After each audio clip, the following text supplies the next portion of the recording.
Queridos irmãos e irmãs, nós estamos celebrando hoje a solenidade de Todos os Santos. No calendário universal da Igreja, essa solenidade é celebrada no dia 1º de novembro. Só que aqui no Brasil, por um pedido da CNBB, quando a solenidade, nesse dia 1º, não cai no domingo, ela é transferida para o domingo seguinte. Então, no caso, o dia 1º foi sexta-feira, não era um domingo, e aí então foi transferida para hoje essa solenidade de Todos os Santos. Ontem pela manhã, eu rezei a missa na matriz do dia de finados, a comemoração dos fiéis defuntos. E na homilia eu expliquei uma coisa que nós às vezes confundimos, não entendemos muito bem. E aí vocês vão entender por que eu vou falar da solenidade de Todos os Santos. Quando nós rezamos pelas almas dos fiéis falecidos, dos finados, nós não rezamos para que Deus as salve. Nós não rezamos pela salvação delas. Vou explicar o porquê. Porque, gente, a nossa caminhada de salvação é nessa terra, é nessa vida. É aqui que nós temos que buscar a nossa conversão e a nossa salvação. Quando a pessoa morre, a alma vai para o juízo particular e depois ela já recebe a sentença, ou condenação eterna no inferno, ou a salvação. As almas dos fiéis defuntos que nós rezamos são aquelas almas que estão no purgatório. O que é o purgatório? O purgatório é um estado de purificação, por isso a palavra purgatório. Purgar significa purificar. Então a alma, no estado do purgatório, ela está sendo purificada dos pecados e das penas para entrar no céu. Então nós não rezamos pela salvação da pessoa em si, nós rezamos para que Deus apresse a salvação dessas almas. Aqueles que estão no purgatório estão salvos.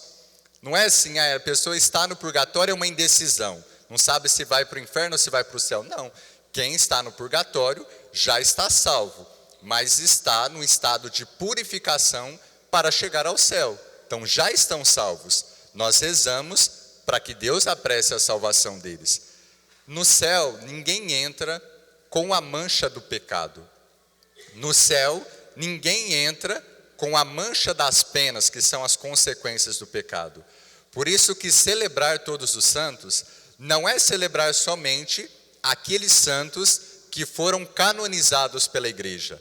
Quando a igreja canoniza uma pessoa, ela está reconhecendo publicamente que aquela pessoa, aquela alma está no céu, está intercedendo por nós.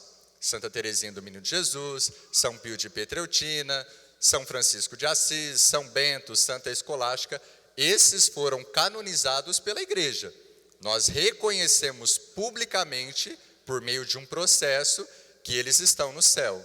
Mas todos aqueles que estão no céu são santos. Por isso que Deus nos chamando à santidade, Ele está nos chamando a chegarmos ao céu. Se nós chegarmos no céu, e queiramos nós chegar no céu, porque Deus quer, se nós chegarmos no céu, nós seremos santos, seremos separados, purificados da mancha do pecado.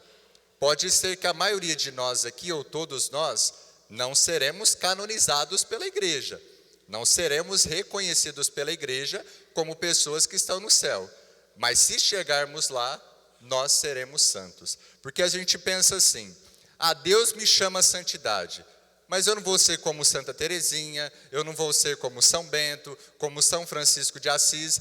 E aí nós caímos numa armadilha de pensar que a santidade é inalcançável. Podemos não ter uma vida extraordinária como muitos santos, mas se chegarmos no céu, seremos santos. O evangelho da solenidade de hoje é o início do Sermão da Montanha.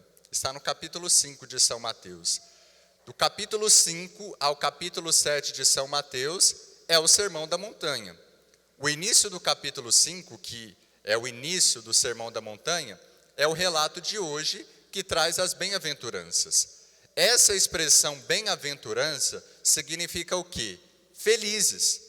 Bem-aventurados são aqueles que são felizes. Então Jesus, iniciando o Sermão da Montanha, é como se ele estivesse nos dando a receita para nos indicar aquilo que nós precisamos fazer e aquilo que nós precisamos suportar por amor a Ele para chegarmos ao céu. É como se numa prova ele nos desse o gabarito. Então Jesus está dizendo: bem-aventurados os puros de coração, bem-aventurados os mansos, bem-aventurados os aflitos, bem-aventurados os que são perseguidos por causa de mim. É a nossa receita daquilo que nós temos que fazer e suportar para chegarmos ao céu. Eu vou me concentrar em uma bem-aventurança. O versículo 4 diz: bem-aventurados os aflitos, porque serão consolados. Algumas traduções dizem assim: bem-aventurados os que choram, porque serão consolados. Estar aflito é sinônimo de, às vezes, chorar. E todos nós, durante a vida, nós enfrentamos situações, nós enfrentamos momentos em que nós poderemos estar aflitos, em que nós poderemos chorar. O choro, quando ele é sincero, quando ele é verdadeiro, não aquele choro falso, né? Algumas pessoas têm, né? Na Albânia, aqui não. Lá na Albânia, né? Na Grécia, na Turquia, né? Mas o choro, quando ele é sincero, ele é a expressão de uma realidade interior. Ele é a expressão da minha angústia, ele é a expressão da minha preocupação, ele é a expressão diante de uma situação que eu estou vivendo. Eu falo que tem dois extremos, né? Tem alguns que choram demais e alguns que choram de menos. Tem gente que é manteiga derretida. Qualquer emoção chora, até coisas boas, né? Eu acho que eu sou do outro grupo.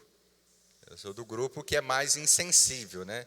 Se vocês me verem chorando, meu choro é sincero. E se me ver chorando de soluçar, é porque a coisa está feia. Aí tem alguma coisa muito errada, né? Eu estou muito emotivo, né? Eu não estou emotivo, eu estou muito emotivo. Mas para dizer que o choro, que a aflição, ela faz parte da nossa vida às vezes. Nós enfrentamos situações, nós enfrentamos momentos que nós estamos sujeitos. Ontem foi dia de finados, algumas pessoas ficam mais emocionadas. Se lembram de alguém que partiu, de um familiar, de um amigo, de um benfeitor. Às vezes nós também ficamos aflitos, né, por uma situação familiar. Nós ficamos aflitos por uma situação financeira, profissional. Nós ficamos aflitos porque estamos diante de uma situação que nós não encontramos a solução. Então, todos nós estamos sujeitos. A nossa vida terrena aqui, gente, é isso mesmo. É combate, é luta. Faz parte da nossa vida. A Salve Rainha diz que aqui nós estamos num vale de lágrimas. E aí nós podemos entender também o que a primeira leitura está nos dizendo hoje. A primeira leitura é do livro do Apocalipse de São João. Quando a gente escuta essa palavra, a gente já começa a pensar Apocalipse, fim do mundo, Armagedon, desespero. Gente, o livro do Apocalipse não é um livro, e é o último livro da Sagrada Escritura, não é um livro que vai despertar em nós o desespero, a desconfiança, não é isso. Pelo contrário, o livro do Apocalipse, que foi escrito por São João, ele foi um livro escrito para renovar a fé e a esperança dos primeiros cristãos que estavam sendo perseguidos. E hoje, para nós, continua sendo uma mensagem de fé e de esperança. É um livro que tem muitos símbolos, que tem números, que tem sinais? Sim, mas por detrás de tudo isso tem um significado. A leitura de hoje mesmo, aparecem vários sinais. Aparece o número, né, de uma multidão, de tribos, povos, raças, nações, e aparece o número, 144 mil. Não tem nada a ver com aquilo que os testemunhos de Jeová falam, gente. Não tem nada. Se 144 mil são o número dos que serão salvos, já joga a toalha, nós estamos fora disso. Nós estamos no século 21. Se desde o início da humanidade 144 mil serão salvos, eu acredito que é muito difícil nós sermos salvos. 144 mil é uma referência às 12 tribos de Israel, aos 12 apóstolos, e significa a universalidade da salvação por meio da igreja. Não é uma limitação da salvação, pelo contrário, é dizer que todos aqueles, pela igreja, por meio da igreja, por meio da fé, serão salvos. Esse é o significado. E aí fala que essa multidão, coloca mais alguns sinais, foram marcados na fronte, trazem a palma da vitória, trazem a veste branca e foram lavados no sangue do Cordeiro. tem a ver com o nosso batismo. Padre, mas como assim? Se você já participou de um rito do batismo, seja de uma criança ou de um adulto, domingo passado eu presidi 9 batizados aqui. Se você observa os sinais no rito do batismo, aquele que é batizado, seja criança ou seja o adulto, ele é marcado na fronte com o sinal da cruz. A veste batismal, que cor que é? Branca. Quem recebe o batismo, recebe espiritualmente a palma da vitória, a palma é sinal da vitória, e aquele que é batizado, ele é lavado no sangue do Cordeiro. Olha o significado do nosso batismo. E depois aparece uma pergunta na leitura: quem são esses que foram marcados na fronte, que receberam a palma da vitória, que foram lavados no sangue do Cordeiro e trazem a veste branca? A leitura diz: esses são aqueles que vieram da grande tribulação. Ou seja, nós fomos batizados, nós fomos marcados na fronte, recebemos a palma da vitória, recebemos a veste branca, fomos lavados no sangue do Cordeiro, e a nossa vida é uma grande tribulação. Se nós chegarmos no céu, e todos aqueles que estão no céu viveram essa palavra, se nós lutarmos durante essa vida, na grande tribulação, no vale de lágrimas, nós chegaremos no céu como aqueles que vieram da grande tribulação. Os santos, aqueles que estão no céu, os santos canonizados e todos os santos, viveram nessa vida uma grande tribulação. Santa Teresinha, por exemplo, que é a nossa padroeira, suportou a tuberculose com paciência. Naquela época não se tinha tantos meios. Ela foi suportando, no corpo ela ia definhando, mas espiritualmente ela estava fortalecida. Foi uma grande tribulação para ela. Não a única, mas foi uma das grandes tribulações. Quantos homens e mulheres que foram perseguidos durante a vida suportaram a grande tribulação? Aqui nessa vida, gente, nós vivemos uma grande tribulação.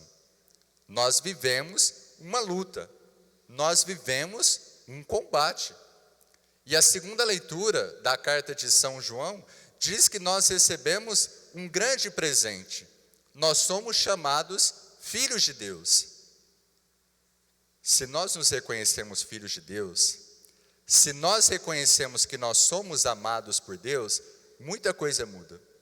Não existe vida perfeita. A vida de ninguém aqui é perfeita. Não precisa me dizer, eu sei que não é. A minha também não é perfeita. E uma pessoa que não se reconhece amada por Deus, que não se reconhece filha de Deus, ela é incapaz de amar as outras pessoas e ela é incapaz de enxergar a vida de uma forma diferente, de enxergar os acontecimentos, de enxergar a sua história de uma forma diferente. É incapaz. Vocês já ouviram aquela frase? Ninguém oferece aquilo que não tem. Se eu não me reconheço amado, como é que eu vou amar a vida? Como é que eu vou amar a Deus? Como é que eu vou amar as outras pessoas? Nós somos incapazes. E às vezes as pessoas, que passam por isso, que não se reconhecem amadas por Deus, elas expressam isso fisicamente. É claro que um dia ou outro a gente não está bem, gente, isso faz parte. Mas uma pessoa que sempre expressa no seu rosto, na sua fisionomia, que não está bem, que não é uma pessoa resolvida, ela não reconheceu que ela é amada por Deus. É o que a gente chama de cara de bunda. Não dá. Pode ter todo o sofrimento do mundo. Gente, sempre tem alguém que sofre mais do que nós. Mas se eu me reconheço amado por Deus, se eu me reconheço filho de Deus, o meu olhar diante da vida muda. Então, celebrar a solenidade de todos os santos é reconhecer que Deus nos chama à santidade. É reconhecer que Deus nos chama a combater nessa vida para chegarmos ao céu. Santo Agostinho, que foi um dos grandes santos da igreja, nos primeiros séculos da igreja, ele viveu no século IV e viveu no século V. Quando ele olhava, já nos primeiros séculos, quando ele olhava para os santos canonizados, que já tinham sido reconhecidos pela igreja, ele se perguntava assim: se eles venceram, por que eu também não posso vencer? Se eles combateram e saíram vitoriosos, chegaram ao céu, por que eu também não posso combater e não posso chegar ao céu? Os mesmos meios que aqueles que estão no céu receberam, e saíram vitoriosos, nós também recebemos.